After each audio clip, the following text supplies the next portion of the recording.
Salam, Reopen Media'nın Renews Haber kanalı canlı yayıma başlayır. Stüdyoda Diana Karapetyan işleyir. Azerbaycan Prezidenti İlham Aliyev bugün Ermenistan Başnazir Nikol Paşinyan'ı ise sabah Ankara'ya sefer ederek Türkiye Prezidenti Recep Tayyip Erdoğan'la görüşecekler. Resmi mənbələr gündəliyin detalları ile bağlı məlumat verməsələr də bu seferlerin esas mövzusunun Ermenistan ve Azerbaycan arasında devam eden sülh prosesi olacağı ehtimala kifayət qədər real ve məntiqlidir.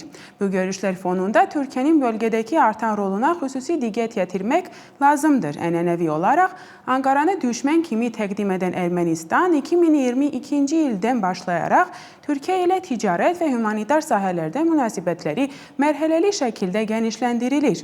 Bu değişiklik yalnız iktisadi yaxınlaşma ile məhdudlaşdırmır. Ankara, Ermənistan təkcə iktisadi körpü kimi değil, hem de siyasi baxımdan əhəmiyyəti platforma kimi görür. Xüsusilə Rusiya təsirinin zəifləndirilməsi fonunda Ermənistan regional balans üçün vacib mövqe tuta bilər.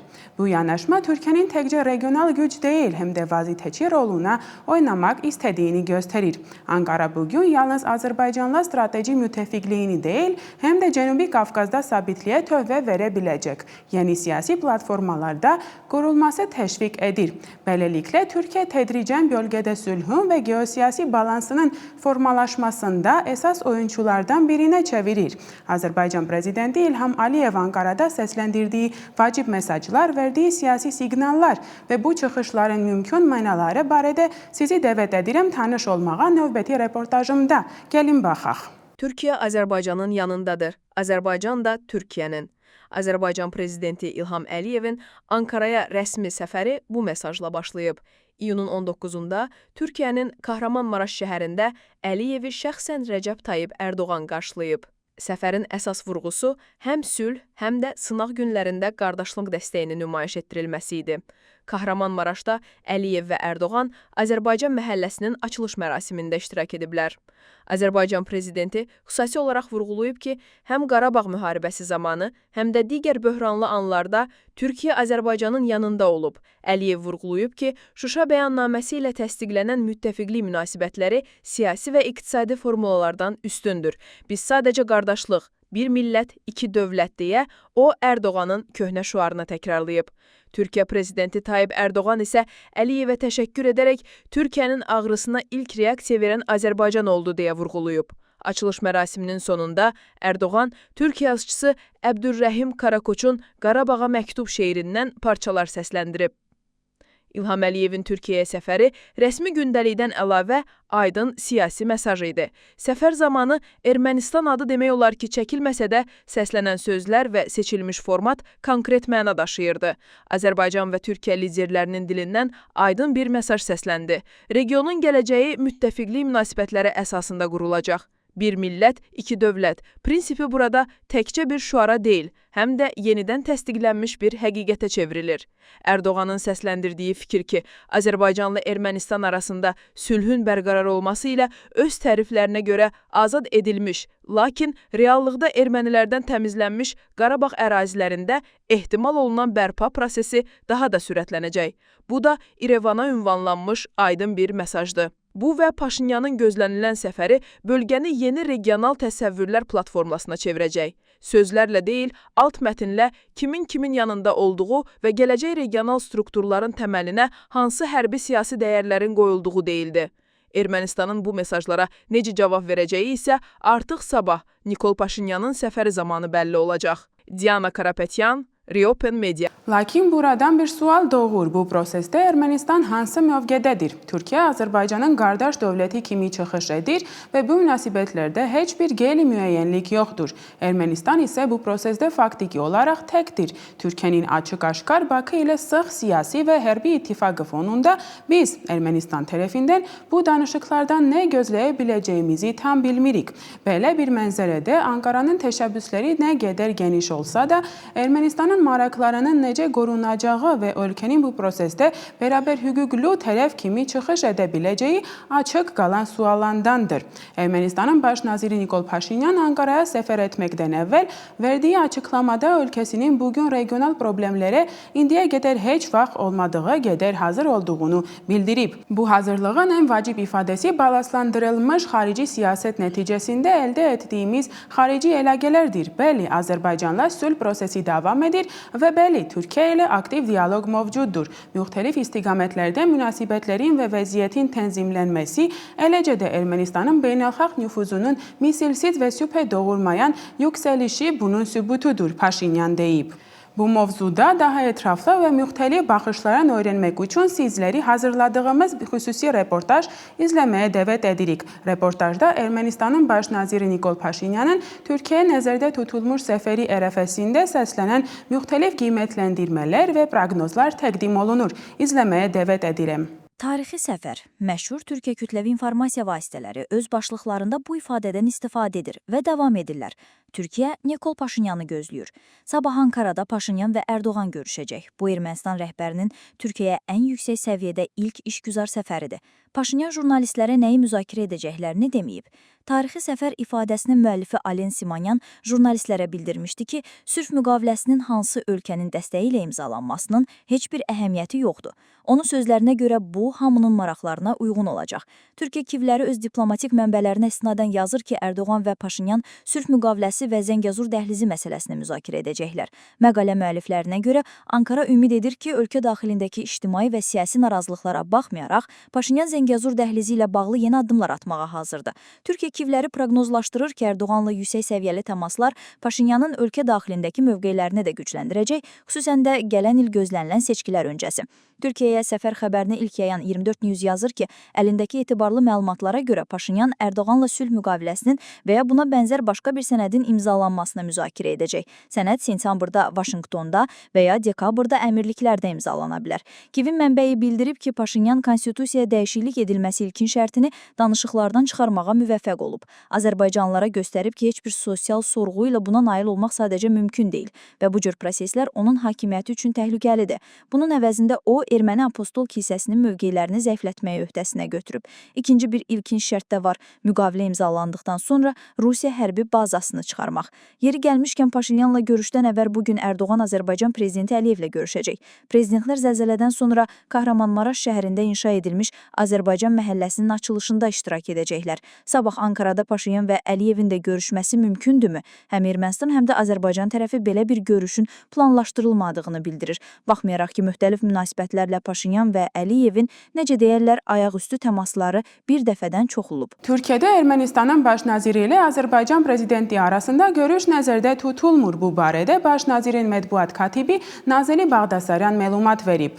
Azərbaycan mediası yenidən Yerevanda keçirilmiş dinc etiraz aksiyasına toxunub, başlıqlarda isə bir daha separatçılar ifadə önə çəkilib. Amma məqalələrin məzmunu hər zaman kimi reallıqdan uzaqdır. Reallıq isə budur. Həmin insanlar 44 günlük müharibə zamanı itkin düşmüş şəxslərin ailə üzvləridir. Onlar Yerevanda Bağramyan prospektində toplaşıb, yaxınlarının taleyi ilə bağlı cavab tələb edirdilər. Bu kontekstdə Ermənistan Milli Təhlükəsizlik Xidmətinin sabiq rəhbəri Armen Abazyanın istefası onlar üçün ağır zərbə olub. Çünki Abazyan həmin itkilərlə bağlı məlumat bazasına birbaşa çıxışı olan, prosesi yaxından bilən az sayılı şəxslərdən biri idi. Onun vəzifədən uzaqlaşdırılması bu insanlarda ümidsizlik və qorxu yaradıb. Yaxınlarını tapmaq ümidi ilə bağlı son dayağını da itirdiyini hissi. Bu insanların başa düşmək yalnız mümkün deyil, bu həm də mənəvi bir borcudur. Onlara separatçı damğası vurmaq və bununla Azərbaycan tərəfinin məsuliyyətini pərdələmək media adına yaraşan davranış deyil. Gerçəkləri ictimaiyyətinizə çatdırmaq sizin məsuliyyətinizdir. Beynəlxalq Qızıl Xaç Komitəsinin əməkdaşları iyun ayında Azərbaycanda Erməni əsilli şəxslərə yenidən baş çəkiblər. Bu barədə komitəsinin Azərbaycan nümayəndəliyinin İctimaiyyətlə Əlaqədar şöbəsinin rəhbəri İlahə Hüseynova bildirib. Qeyd edilib ki, saxlanılan şəxslərlə təkbətək görüşlər keçirilib, onlara ailələri ilə əlaqə üçün şərait yaradılıb və onlar ailələrindən bağlamalar alıb. Komitəsinin mandatına uyğun olaraq bu cür baş çəkmələr zamanı saxlanılan şəxslərlə rəftar və saxlanma şəraiti qiymətləndirir. Qurum həmçinin şəxslərin ailələri ilə əlaqələrini bərpa etmək və ya davam etdirmək üçün şərait yaradır. Komitəsinin prosedurlarına uyğun olaraq başçəkmələrlə bağlı müşahidələr və tövsiyələr yalnız saxlayan tərəflərlə paylaşır və müzakirə edilir. Məlumatda vurğulanıb. Qeyd edək ki, Beynəlxalq Qızıl Xaç Komitəsi Bakıda fəaliyyəti rəsmi olaraq dayandırıb və bu səbəbdən də hazırki başçəkmənin hansı mandat çərçivəsində həyata keçirdiyi ictimaiyyətə açıqlanmayıb. İndi isə keçək Ermənistan və Azərbaycandakı bəzi əsas hadisələrə. Macarıstan diplomatları İrandan çıxarılıb və müvəqqəti olaraq Azərbaycana yerləşdirilib. Macarıstanın Xarici İşlər Naziri Peter Sijarto bildirib ki, yaxın şərqdə artan təhlükəsizlik riskləri fonunda İranda yaşayan Macar vətəndaşları ölkədən çıxarılıb. Səfirliyin əməkdaşları və onların ailə üzvləri ümumilikdə 15 nəfər, o cümlədən uşaqlar müvəqqəti olaraq Azərbaycana yerləşdirilib. Macarıstanın Tehrandakı səfirliyi yaxın müddətdə fəaliyyətini Bakıda davam etdirəcək. Qeyd edək ki, Bolqaristanın da öz diplomatlarını İrandan Azərbaycana təxliyə edib. Avropa İttifaqının Ermənistan Respublikasındakı səfiri Vasilis Maragos və üzv ölkələri səfirləri Süniqdə səfərdədir. Bu barədə İttifaqın Ermənistandakı nümayəndəliyinə məlumat yayıb. Səfər zamanı onlar regional və yerli hakimiyyət orqanlarının nümayəndələri və tərəfdaşlarla görüşəcək, müxtəlif tədbirlərdə iştirak edəcək və yerli gənclərlə ünsiyyətdə olacaqlar. Və sonda İranla İsrail arasında davam edən qarşıdurmadan İran bu günlərdə İsrailə onlara ballistik raket atıb hücumların əsas hədəflərindən biri ölkənin cənubidəki Soroqa xəstəxanası olub, hansı ki ciddi şəkildə zədələnib. 40-dək insan yaralanıb, onların bir neçəsinin vəziyyəti ağırdır. İsraildə 24 nəfər həlak olub, təxminən 500 nəfər isə yaralanıb. Cavab olaraq İsrail ordusu Tehran, Natanz, Arak və digər bölgələrdəki strateji obyektlərə, o cümlədən nüvə infrastrukturuna hava zərbələri endirib. Hədəf alanların arasında dövlət televiziyası İRİB, neft emal zavoduna və hərbi obyektlər də var. Fərqli mənbələrin məlumatına görə İranda 200-400 qədər insan həlak olub. Onların arasında həm hərbçilər, həm də mülki şəxslər var. Vəziyyət gərginlidir və yeni inkişaflar istisna olunmur. İndi isə sizi dəvət edirik izləməyə növbəti reportajımızı. İranın hərbi potensialı və regiondakı roluna dair geniş təhlil. Az sonra efirdə. Regionda İran amilinin zəifləməsi ilə Türkiyə amili güclənir. İran-İsrail münaqişəsi tədricən birbaşa hərbi qarşıdurmaya çevrilib. Artıq 6 gündür ki, tərəflər raket zərbələri mübadiləsi apararaq hər iki tərəfdə dağıntılara və tələfatlara səbəb olur. Hərbi ekspert Hayk Naapetyanın müşahidəsinə görə İsrail İran üzərində qəti qələbə qazanmağı qarşısına məqsəd qoyub. İki yol var. Ya Ayətullahların İdarəetmə İnstitutunun ləğvi ilə nəticələnən çevriliş, İranın çox millətli bir dövlət olduğunu, burada farsların 50%, ikinci etnik qrupun Azərilər, üçüncünün Kürdlər, dördüncünün isə Bəluclar olduğunu nəzərə alsaq, bu separatçı əhval-ruhiyyə ilə müşahidə olunacaq. Bu mərhələ deyəsən uğursuz oldu. Deməli, ikinci mərhələ müharibəyə çevrilməli olan hərbi əməliyyatlardır. Yəni uzun müddətli qur əməliyyata. Bunun üçün təxminən 1,5 milyon hərbi qulluqçu İrana soxulmaq üçün sərhədə cəmləşdirilməlidir. İstefada olan polkovnikin qənaətincə, münaqişə daha da kəskinləşə bilər. İndiyədək İsrail İranın hərbi və elmi rəhbərliyini hədəf alaraq uzaq mənzilli zərbələr və xüsusi əməliyyatlar həyata keçirib. Lakin Naapetyanın qeyd etdiyi kimi, İran bu miqyaslı hərbi təzyiqə tab gətirə bilir. İsrail nüvə silahından istifadə edə bilər. Lakin o reallığı nəzərə alsaq ki, İran Mossadın xüsusi əməliyyatlarından sonraki ilk 1-2 gündə hərbi və elmi rəhbərlikdə kifayət qədər itkilər versə də, bu çox sürətli bərpa olunur. İranın böyük ölçüdə hərbiləşdirilmiş bir dövlət olduğunu, bəli, 78-ci ildən sanksiyalar altında olan bir dövlət olduğunu nəzərə alsaq, bu uzaq mənzilli raket zərbələrinin davam edəcəyi deməkdir. Münaqişənin uzanması təhlükəsindən danışarkən, hərbi ekspert Çinin rolunu işarə edir. Düşünürəm ki, müharibə davam edəcək. Niyə? Çünki Çin hazırda elan olunmayan tərəf kimi İranla hərbi texniki əməkdaşlıq həyata keçirir. Yəni 3 təyyarə deyiblər, amma mənə elə gəlir ki, bundan daha çoxdur. Əsasən, Mossadın təxribat qruplarının ilk günlərdə məhv etməyi bacardığı hava hücumunda müdafiə sistemləri verilir.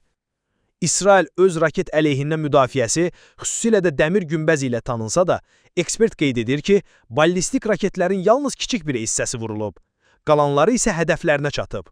Əgər İranın hipersəs raketlərinin döyüş başlığı Ruslarınki kimi termobarik yük daşısa, düşünürəm ki, bu İsrail və təkcə İsrail üçün yox, yumşaq desək olduqca problemli olacaq. Əks halda onlar sadəcə İsrail ərazisində hər şeyi məhv edə bilərlər və bu təhlükə mövcuddur. Keçmiş hərbiçi qeyd edir ki, münaqişənin kəskinləşməsi ilə yanaşı Ermənistan istər-istəməz tranzit dövlətə çevrilib. Ermənistan hazırda 2 dövlət üçün tranzit dövlətə çevrilib. Çin və Hindistandan olan tələbələr, turistlər və müxtəlif şirkətlərin işçiləri Ermənistan vasitəsilə ölkədən çıxmalıdır. Bu mənada Ermənistan həm də dəhliz kimi çıxış edə bilər. İran-İsrail münaqişəsinin dərinləşməsi dünya səhnəsində hərbi və siyasi yer dəyişmələrə səbəb ola bilər. Bu prosesdə region dövlətləri öz iradələrindən asılı olmayaraq, özlərini daha böyük bir oyunun içində tapa bilərlər. İsrail Müdafiə Naziri İsrail Katz Holon şəhərindəki raket zərbəsinin yerindən jurnalistlər qarşısında bəyanatla çıxış edərək İranın ali rəhbəri Ayətullah Ali Xameneyinin öldürməklə hədələyib. Nazir deyib ki, Xameneyinin müasir döyüşçü Hitler kimili aradan qaldırılması İsrailin hərbi əməliyyatlarının məqsədlərindən biridir. Yeri gəlmişkən, Rusiya Federasiyasının prezidenti Vladimir Putin bildirib ki, o hətta İsrailin Xameneyinin öldürülməsi müzakirə etmək istəmir. Kreml İran-İsrail münaqişəsinin çoxgrafi baxımdan daha da genişləndirilməsi təhlükəsi olduğunu bildirir. Bu barədə Kremlin rəsmi nümayəndəsi Dmitri Peskov açıqlama verib. Onun sözlərinə görə Moskva hazırda bu münaqişəsinin sülh yolu ilə həll olunacağına dair hər hansı əsas görmür. Əksinə, vəziyyətin daha geniş miqyas alması riski qalmaqdadır. Peskov eyni zamanda qeyd edib ki, Kremlin bu münaqişəsinin gələcəkdə həlli prosesində Rusiya tərəfinin vazifəsini kimi çıxış edib etməyəcəyini indidən proqnozlaşdırılmaq imkanı yoxdur. Bu səhər İsrail qüvvələri İranın Həcər yaxınlığında tikilməkdə olan, ancaq aktiv olmayan obyekti Araks ağır su reaktorunu bombalayıb.